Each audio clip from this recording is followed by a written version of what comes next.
Hello and welcome to the second episode of the Future Pupil podcast.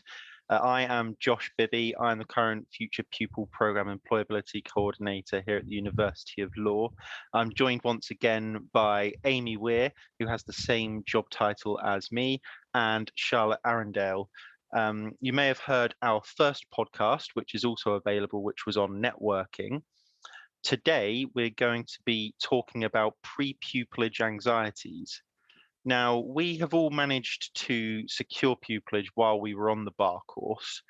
And so we sort of faced a bit of a situation when we finished the bar course of not really knowing what comes next, what we should expect before pupillage. So we thought it'd be quite interesting to have a bit of a chat about that now, because there'll probably be quite a few people out there in a similar position who might benefit from hearing about our experiences. I guess, first of all, I should probably just outline what types of pupillages we're going into. Both Charlotte and I are going to be doing crime pupillages in London starting October 2022. And Amy, you're going to be doing a crime pupillage up in Manchester, aren't you? I think, is it spring 2024 you start? Yeah, that's right. March 2024. So got a while yet. Yeah, exactly. So we've got a slightly of experiences to talk about here in terms of like timelines and things, because Charlotte and I are coming towards the end of our pre-pupillage phase. But I think it's going to be important to remember as we're talking through these things today that we're very much talking about our own experiences dealing with our own chambers. Each chambers is really different in terms of what pre-pupillage advice they give. So certainly if your chambers gives you anything specific, go by whatever they say. Because like, for example, as we'll talk about a bit more later, some of our friends from our class on the bar course last year were more or less set up with paralegal jobs by their chambers, because that's the kind of approach that they took. And like for me personally, my chambers pretty much left it to me to decide whatever I wanted to do. So let's start off with kind of what happens after you get that pupillage phone call with the offer. Charlotte, what was that like for you? Well, mine was actually an email. So I responded to the email in about 0.3 seconds saying, yes, thank you so much. And then after that, they said, if you have any questions, let us know. And I didn't at the time. And I literally hadn't heard from my chambers until I approached them last week. So. Wow. And yeah, I think so. You got the offer same time as me, didn't you? So we both got our offer May 2021. So we've now had almost 18 months of waiting for our pupillage to start, haven't we? Yeah, or any communication. Exactly. Amy, what was it like for you? So my chambers say that they give you a mentor for the periods once you've received your offer and starting. And so after about a month, I heard that I'd had a mentor and their email address, and I could contact them with any questions. So while it's still probably going to be pretty quiet, I do have kind of a point of contact before I start in March 2024, which I think is quite a nice way of doing it. If I've got any questions or to kind of meet up at some point for a coffee to talk about how I'm feeling. So yeah, that's how my chambers go about the kind of this weird in-between time. Yeah, I think that's quite a cool approach to take. And then obviously, like, the title of this episode of the podcast is pre-pupillage anxieties. And I think for me, like, my pre-pupillage anxieties started nearly straight away, because very soon after offers came out, I started hearing, like I mentioned before, about some of our classmates getting set up with paralegal jobs by their chambers, like really early on in summer. And I was kind of thinking, well, hang on, my chambers hasn't contacted me about this. Should I be contacting them, asking if they can set me up with anyone? Do I even need to do any paralegal work? Like, I think the most flippant way of putting it is, like, what's the point? Because if you've been offered pupillage, chambers have said you're good enough. So why do we need to get more relevant experience? Yeah, I think that's a really interesting point, because I spoke to the Chambers manager after receiving my offer, and he was very honest about it, saying, look, great that you might want to get experience, great that you kind of want to do paralegaling and maybe make some contacts. But at the end of the day, we completely understand if you kind of want to have this year to yourself, like it's going to be intense when you start. And I don't know how the chambers think about that, but they were very much of the opinion that if you want to do a bit of traveling, travel, like don't feel that you need to spend this whole year preparing for pupillage. Yeah, I think I kind of had a mixed approach, because I ended up getting in touch with my chambers and saying, look, is there anything you'd like me to do in the year before pupillage? I kept it quite an open way, just in case there was something specifically that they wanted me to do, in kind of the vague hope that they might help set me up with something. But they very much said, absolutely no requirements. The most important thing is that you come to us rested. Yeah, exactly. And then they said sort of go on holiday, do whatever you want to do. They said you could sit in the back of courts if you want, because that would be handy to see what happens for a bit of experience there, but don't feel obliged to. And while that kind of sounds like a really like wonderful chilled out approach, oh my god, you've almost got like 18 months off to do whatever you want, I think the kind of reality is, going to the criminal bar, you can't really afford to bankrupt yourself before you start. I'm not from a very wealthy background. I don't have like savings or huge amounts of money, so I needed to work this year just to kind of sustain living in London.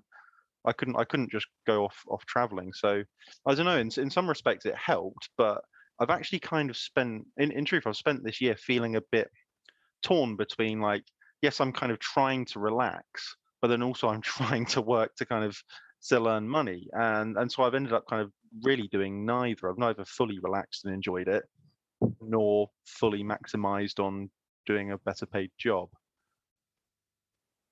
Well, I think you've got like almost a month until you need to start thinking about pupillage. So try and relax in that month, maybe. Yeah, exactly. I just think the thing is, I guess what I'm trying to say is that if you're in a position like me where you're going to the bar and you're maybe not from the slightly more traditional, more wealthy background, don't worry if you don't end up having this amazing gap year that some of the other people are doing at the minute. And maybe also don't worry too much about what, correct me if you two think differently, but I don't think there is a pressure for it to be a paralegaling role. I know it kind of makes sense, and I know that you kind of have the experience from it from doing the bar course, but certainly I don't think from my chambers there's a pressure for it to be paralegaling. Yeah, I think we're all evidence of that, aren't we? Because we've ended up deciding to work in this careers focused role at ULaw. But I think equally, if you're not doing a criminal pupillage, so say if you have a commercial pupillage, one of my friends who is now a tenant, actually in her like kind of gap year before she started pupillage, she was working at Thames Water, so it really doesn't matter at all, I don't think. Yeah. Oh wow, that's a bit random. Yeah. On that note, if you are kind of doing something that's maybe a bit different or not paralegaling, are you two kind of considering doing a bit of revision or kind of getting up to date on some notes or something before you start? That's an interesting one, because I was kind of thinking about what's going to be a useful investment of time. I kind of feel like realistically, when you get into pupillage, it's not so much about like immediately knowing loads of law off the top of your head. It's much more about kind of knowing where to look and having the resourcefulness to then go and find the answer. So like substantive criminal law, like definitions of offences and things, there's not really much point learning all of that again. But I guess familiarization with some of the procedural rules might be handy, just so that you kind of, it's fresher in your mind when you're watching cases in your first six. Like what's going on. I think I am gonna do a quick refresher of everything, probably just over my super condensed revision notes, because I keep everything. I'm a bit of a hoarder like that. But definitely for crime, I've seen online on Twitter that people recommend going over disclosure, custody time limits, things like that. But then we will also be trained properly by our Inns of Court as well. So I don't think we need to do too much revision or too much prep on things like plea litigations and bail applications, because it will all be provided in due course. Yeah, I think something I found a bit more useful is just like reading a few autobiographical books from criminal barristers, just to kind of get a bit more of a sense and understanding around like what's going on in the criminal bar, what are the tensions and pressures. Some of these autobiographical books actually talk about like chambers culture and different things that go on in chambers, just to kind of like just have in the back of your mind the bit of the landscape when you start pupillage. Yeah, like a current awareness of the situation. Yeah. But no, I certainly don't really want to be spending loads of this summer revising, because I think it's kind of similar to how I felt before starting the bar course. I felt like I should have been doing some prep reading or prep work for that, and then largely what I did was irrelevant and not that helpful. Oh God, Yeah. I did nothing for the bar course. All I tried to do was, because I was a career changer, so it'd been what, like 6 or 7 years since I'd studied criminal law, tort law, contract law. So I tried to kind of refresh my mind on that stuff before starting, because I knew that they'd form core topics, but it didn't really help that much. Yeah, it's almost a peace of mind thing rather than a practical thing, isn't it? Yeah, but yeah, I guess so. I think like going into the profession we are, like being barristers, you always sort of like put into the mindset of be over prepared and things like that, and prep's always a good thing. But I think this might be one of those cases where just having the confidence and trust in yourself to relax and leave those books alone can be quite helpful for your mental health in the long term. Because every time I speak to anyone from Chambers, all they're saying is make sure you sleep before you get here, because you won't get that much sleep when you start. Yeah. Oh no. I mean, it's not super long for you guys now. It's a couple of months. Are you kind of prepping in other ways? Is there anything you need to buy, etc.? Yeah, so that's been a bit of a concern of mine this last few weeks. Is it feels like it's suddenly getting very close, and Chambers still haven't really sent me anything formal. They have now told me my start date, but like for example, I haven't signed any form of like contract or anything. I haven't received any real documents around like who my pupil supervisor will be, or any of that stuff. I've kind of been told that'll be I'll be informed of that right at the last minute. And I was also, I suppose, kind of expecting a bit of a shopping list from Chambers, like Chambers saying, you need to get a certain high quality laptop that has certain capabilities, maybe a new mobile phone. You need to have, I don't know. It hasn't been a discussion around what happens with copies of like Archbold or practitioners' textbooks, or anything like that. And my approach now is to basically just kind of wait and see. If they suddenly tell me I need something, then so be it. But otherwise, I think I just want to get into pupillage. Yeah, you don't want to buy anything unnecessarily. Yeah, exactly. See what it's all like, and then go from there. Because certainly, like new technology, like laptops and that, is quite a big personal investment, isn't it? And I kind of feel like while you're in your first 6, certainly, there's a bit less pressure on your own devices. You use devices you've had before, just provided that it's got basic security requirements. And then if it's not up to scratch, so be it, you can buy a new one. I was a bit concerned about this as well, but actually that's why I got in touch with my chambers last week, because I want to know ahead of time, and if I need to save up more money, then I can do that. And what I got in response was still no contract. I haven't signed anything. In terms of books, I know that some other chambers do require you to buy them. Mine have said that they give us a LexisNexis login, so we don't need to buy any books if we don't want to. I am very kindly going to take some off somebody I know, just some old editions, because I'm better at reading paper books than online. I also found out that we get a pre-pupillage handbook at some time in the near future. When we get that, who knows? Oh, that's quite cool. And they told me my supervisors, which is nice, and I was very happy with that. But I did have to ask again for my start date. I think what about like those wheelie suitcases you often see barristers with. On many pupilages, I always remember the barristers I was shadowing they looked like they were going on holiday all the time.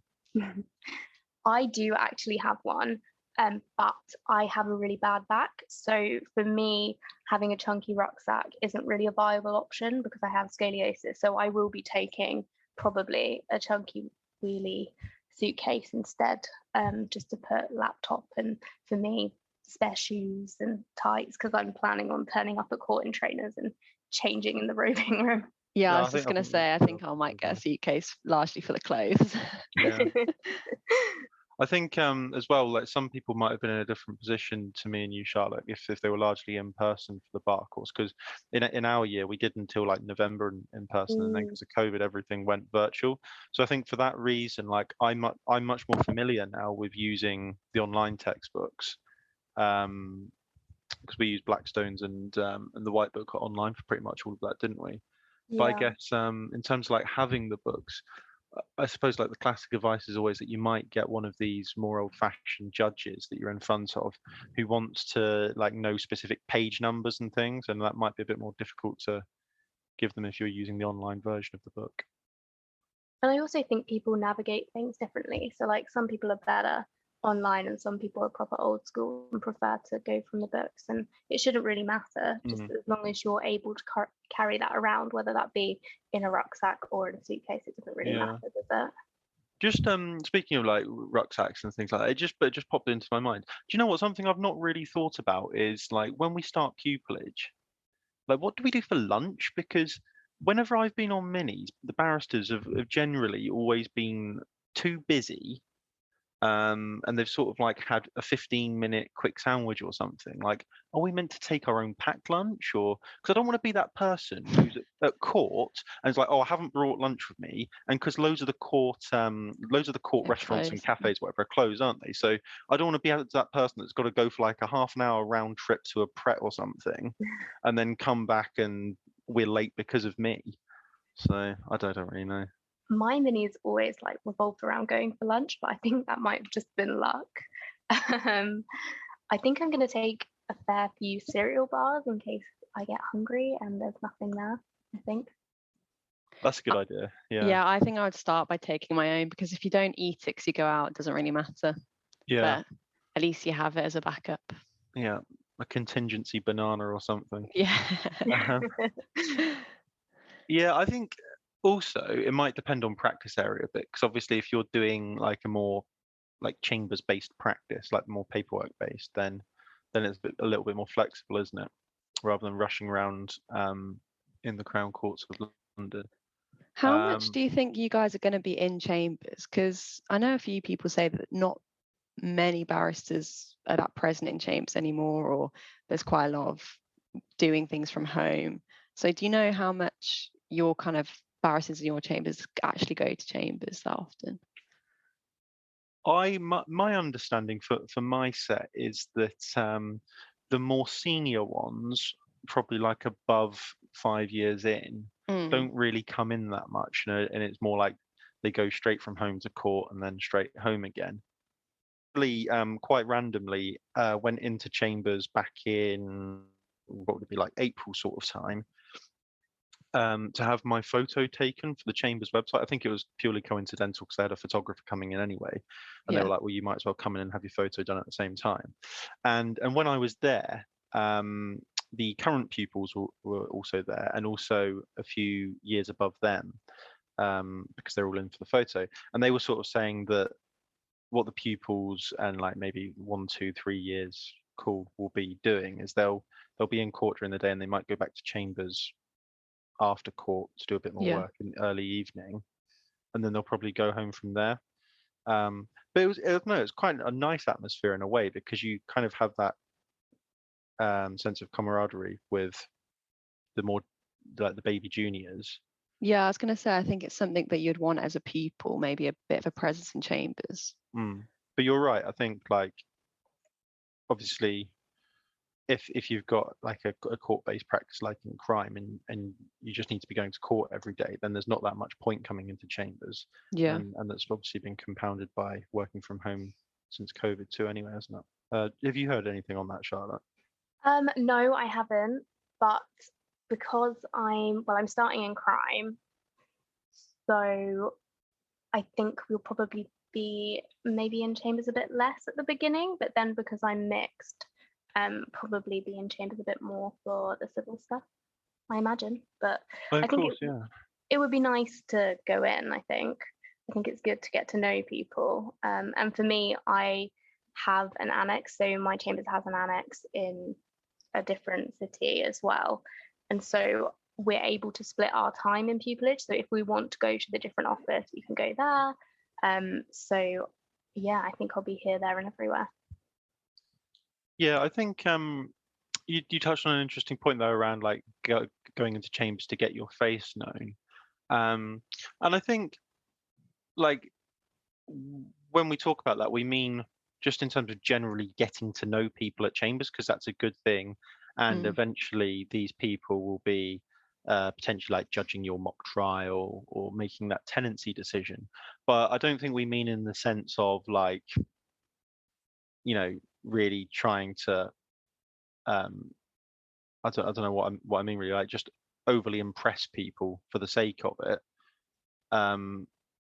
I think it's more just in a natural getting to know people kind of way, because I think particularly if you're one of those sets where they have like maybe 3 or 4 pupils and they know they're only taking on like 2 tenants, there can be a temptation to feel like you've got to be constantly point scoring against your other co-pupils. I think, are we all in the fortunate position where we're kind of given pupillage with a view to tenancy? Yeah, mine is. Yeah, mine is as well. Yeah, I think that's the more modern trend, isn't it? And I can't imagine being in that situation where you've kind of got a year's worth of anxiety and it becomes not necessarily quite like a year-long interview, but it's just not a nice environment, is it? No, and it'd create a bit of a competitive culture, I think, amongst people, which is not the same as kind of being in it together. I'd far rather get on with my co-pupils than feel like we're in a competition. Yeah, I recently watched Defending the Guilty on iPlayer, and it kind of like just made me think, oh my goodness, I'm so glad I'm not going to be in that situation. I'm sure the reality is not quite like that. But who knows? We'll find out. Yeah. Just before we sort of like move on from these like things you do before pupillage, I think it's worth mentioning because I know like Charlotte, you've already got your wig and gown, haven't you? I do, but to be honest with you, that's because I wanted it. Less of a need, more of a want. But I suppose in that sense, it meant that I didn't have to hire it, so I wasn't wasting money hiring something. It's something that I will use. Yeah, that's a fair point.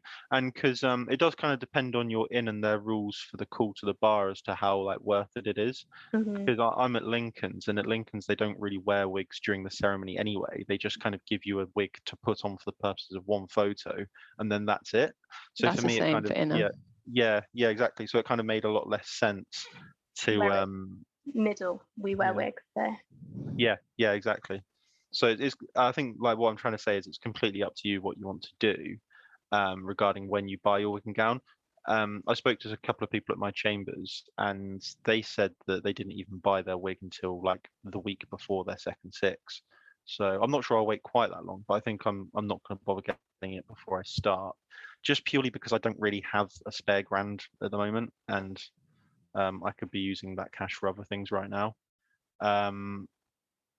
But if you are going to get it in advance, and the same goes for any suits you might buy, like any laptop equipment, whatever else, anything else that we mentioned before, keep your receipts and get into the habit now of having, I don't know, like a little box or something that you put all receipts in, because it will be tax deductible eventually.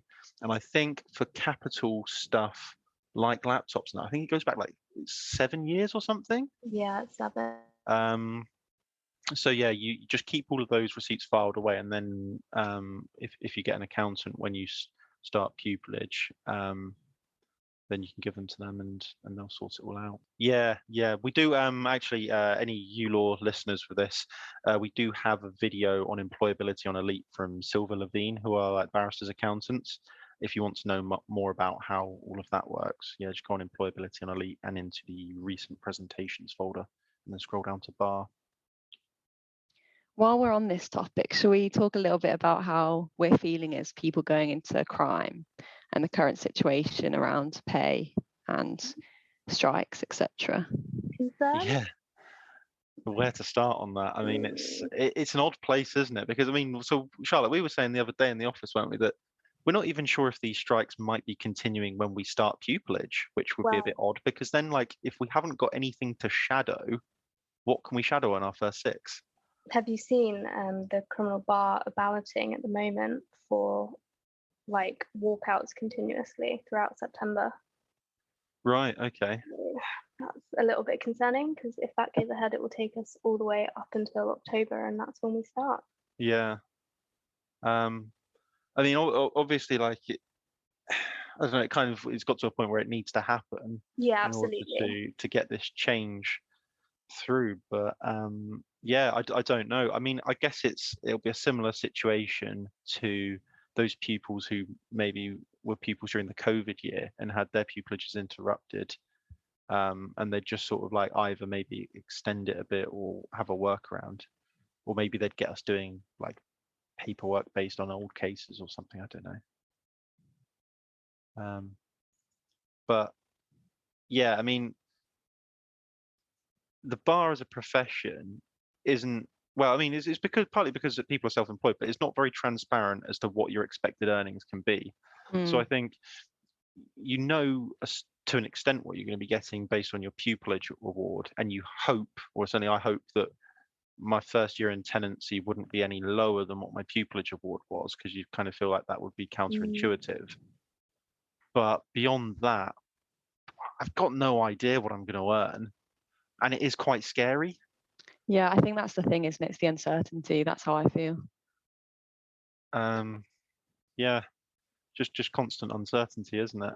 I think like we'll have all made choices when we were like choosing chambers to apply to around what it is about that chambers that makes us feel that that'd be a good place to try and make a career at the criminal bar. Like for me personally, I'm quite keen on getting involved in some of the more specialized crime types, maybe in like the regulatory and professional discipline type stuff too. But of course, like I appreciate that might not be till a couple of years down the road. Yeah, this is where I'm feeling pretty lucky that it is a common law pupillage for me. So although I'm starting in crime, and I think most of my interview is pretty obvious that I want to do crime, I feel very lucky that there are those other options there, that maybe I could do something else just to ensure that I am getting paid whilst doing the work that I also really want to do. Yeah, that's it. I mean, we've got, so at the moment, 30th of September, I think it is, that the 15% fee increase goes in for the criminal bar, but that's on new cases. So if we're working on any of the cases involved in the big backlog at the minute, that won't apply. But I guess it just depends on when you're going to be starting pupillage. Like, Amy, for you, the situation might be completely different again, mightn't it? Exactly. It's more uncertainty. I think I'm trying not to worry too much about it because I don't know what the situation will be in March 2024. But naturally, the anxieties come from it being uncertain and unknown. We don't know in the meantime what's going to happen with the state of the economy more generally, inflation, cost of living, and all of that. Goodness knows. But what a great time to be in Britain. Yeah, I know, right? I think for me, though, it being in Manchester, I know it will be, the cost of living will be cheaper than my current situation living in London. So that's one thing that will benefit me moving. Yeah, and I suppose that's also a thing for me because I've decided to live outside of London and commute in. It's not very far. So hopefully it will be fine. But that's really the only way that I could afford to live out of my parents' house and like do pupillage. It's a bit insane, really, isn't it? I think it's also worth mentioning, particularly if you are going to the criminal bar or other similar legal aid type work with where there's typically lower pupillage awards, that there's quite a lot of pupillage scholarships out there from different sources. So sometimes they're through the INS, but then also there's organisations like there's the ICLR Pupillage Award, which I think is a 13 grand top up if your pupillage award is below 30k. And then there's a few other organisations too, so it's definitely worth looking into whether you're eligible to apply for any of those. I mean, also those essay competitions, maybe you could enter them and exactly. save That's some of that money. right. Yeah, because quite a lot of essay competitions are actually still you're still eligible to enter even if you're a pupil. So yeah, definitely worth doing. But yeah, I think otherwise it's just very much a wait and see kind of thing, isn't it, with pay? Yeah. Have either of you kind of planned to try and make a bit of a buffer zone for travel or anything, or are you just going in day one and seeing how it goes? Yeah, I mean, I don't know. I'm pretty much just sort of going to see how it goes. Do you mean in terms of like having some savings beforehand, Charlotte? Or Yeah. yeah, I mean, where possible, I'll try, but we'll just see if that's a realistic aim. Because that's something that I tried to do this year, is work and save a bit for travel, just to make sure that it doesn't get to a point where I'm like, oh no, I can't afford to get to, I don't know, Reading or wherever you're going to send us today. Yeah, I suppose that's a fair point, actually. I mean, I'd kind of been going into this in my mind thinking that I'd always be in central London, so be able to get the tube. But you're right, they could send me anywhere, really. Yeah. I'm based in central London anyway, so I was kind of just thinking, well, tube would be fine for me. Amy, what's it going to be like for you up in Manchester? Travel-wise? Yeah, because I guess you wouldn't be in Manchester Crown Court all the time. They could send you out to like anywhere, like even up into like Preston, Blackburn, Burnley. Yep. And back to London, some people come, bizarrely. But yeah, no, I could be traveling around for sure, and that will be something I have to bear in mind, especially with petrol prices, because it's not as though it's going to be that easy, cheap train all the time to Crown Courts. No, that's it. Because outside of London, you'd need a car, really, wouldn't you? And that massively puts your costs up. Yeah, especially when I don't currently have a car. Oof. I did speak to somebody else in our cohort who is going to do a criminal pupillage in London, and she was given the advice that it is, if you are London based, it will be all the courts in and around London, and sometimes you'll be in Portsmouth, sometimes you might be in Northampton, you might be in Reading, you might be in Guildford, you might be in Kent. So I think it's not necessarily something that just affects the circuits. Yeah, definitely. What do you think about like the pupillage year itself then? I mean, I don't know. I've not necessarily been thinking about it too much, but are there any things that you're like worried about? Things like, I don't know, tenancy decision or the mock trials or anything like that? I think most chambers have their like tenancy requirements or policy on their website. I know that my chambers does, and I've looked at it and it says that we have to put in our tenancy application at least 28 days before pupillage finishes. So that's definitely something to bear in mind going forward. Maybe set it in your calendar as a reminder. Yeah. I think in terms of concerns, it's just getting a little bit real that there is all of that responsibility for other people that's going to be on my shoulders once we get to second six. But I'm sure that we'll get used to that. I think it's just an initial shock, one of those pre-pupillage anxieties that we all get. That's the thing, isn't it? Because I think like when you sometimes hear people say things like, oh, I'm just doing a bail application, that's just a bail application. Well, actually, it's quite a big thing, isn't it, to decide, particularly with like backlog of cases and stuff. A big thing to decide whether or not someone's going to be in prison until their trial, or if they get to live their normal life.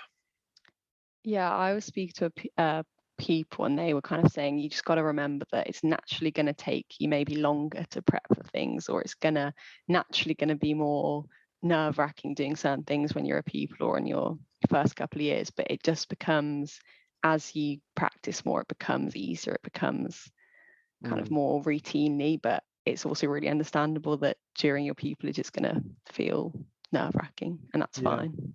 I think there's also a thing around like looking young. People will always be like, oh, is this your first case? And to be honest, do you know what? I'm kind of an attitude now where I might just own it and be like, yes, it is my first case.